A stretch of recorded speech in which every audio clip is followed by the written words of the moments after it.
Hello guys, welcome back to the ATB channel, and today we are back on the E23. I just want to apologize, it has been a long time since we've touched this car, just because we've had a lot of other projects on and a lot of other cars that we've been focusing on. So we haven't neglected this car in the time that we've been away, because we did end up rebuilding this engine. Now, we didn't do it ourselves just because we needed it done within a certain time frame, and unfortunately I just didn't have the right tools and the right capabilities at this present time to get the engine rebuild done.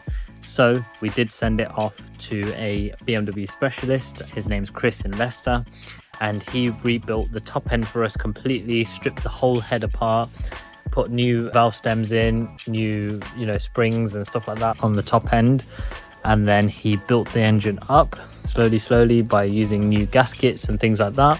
And then he put a new head gasket on and bolted it all up to the bottom end. So in essence, he rebuilt the top end, bolted it to the bottom end with a new head gasket, and then sent it back to us. Now, in between that time, we did a lot of things, and we will get on to where we are at this current point, but there's a little bit of a build up to get to that stage. And we did a very cool challenge during putting this engine into the car. Stick around and let's get into it. This is a very cool build, and it's just very exciting, this E23. Let's get into it. So while the engine was getting rebuilt with Chris, we decided to clean the engine bay up, just because it's easier while the engine is out, and also because the previous engine that was in here leaked a lot of oil, so there was a lot of gunked up oil around the engine bay. So the way that I did this was spraying the entire engine bay with oven cleaner, and that just really pulls out all the grease and degreases everything. And then I went round with a jet wash and just jet washed all of that grease off. Right, we have jet washed the engine bay just to give it a good bit of a clean. We don't want it perfect, we just wanted it tidy, just to get a lot of that grease off, and it's looking a lot better now. So yeah, that is job done on the jet wash on this engine bay. But yeah, really happy with that. It's looking much better than before.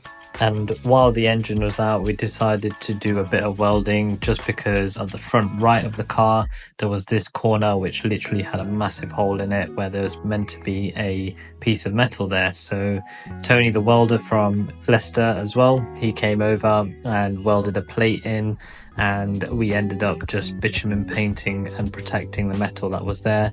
And the idea here wasn't to make it pretty either, it was mainly to make it safe and just to make sure that there was structure there. Meanwhile, back at Chris's, he was making sure that the block, the bottom end, was all straight after being prepared. And as you can see, he's just using a feeler gauge here to make sure that is bang on, and that when he bolts up the head to this engine block, everything is good, straight and true. So just to recap of what Chris did to this engine, he completely rebuilt the head, he did the valve stems, all the springs, all the rockers, things like that, just to make it new, and it did come out pretty much brand new. He also skimmed the head, did a pressure test on the head, and it came out A1. He then bolted the top end to the bottom end and put a head gasket between that as well, and also put a new timing chain on with new timing guides, and completely timed the engine up, ready for us to receive. So guys, we have the engine back and the top end has been rebuilt. There's a brand new head gasket on there and a brand new timing chain as well. So before I piece all of this together, I'm going to give the block, the section in the middle, a lick of black paint. This is heat resistant paint that I'm going to be using, and just get it on there so that it protects it up. So before I started painting, I sanded down the entire block just to prepare it, and then I degreased the entire block as well, just so that this paint sticks well. Now, this was a really satisfying process and I thoroughly enjoyed it, and as you can see, it's coming along really nicely. Right guys, just a bit of a progress update. I've just started painting obviously the half of the block on this side, and you can see the before and after. So it's looking good already. If we go around the block, I'm going to leave this as it is. I'm not going to paint that as inside bell housing, it's not too much of an issue.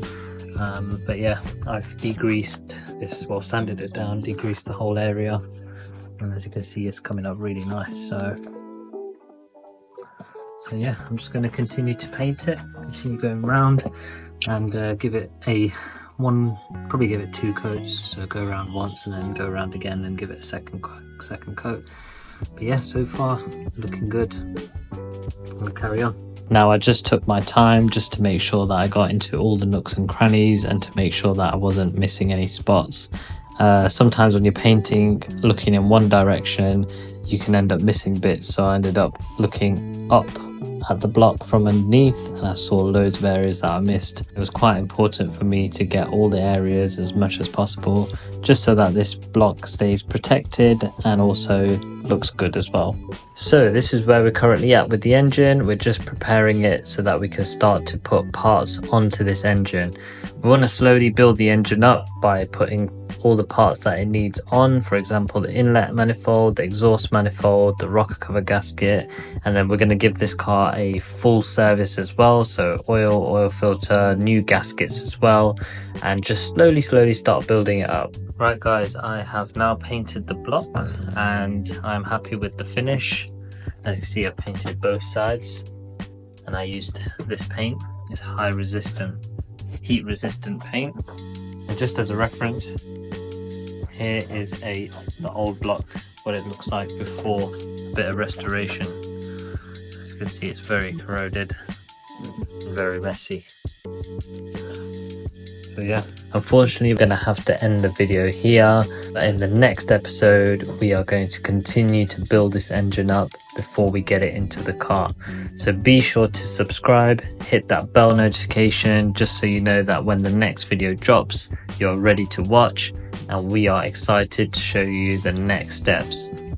Just want to say thanks for watching this video, and we will see you on the next one.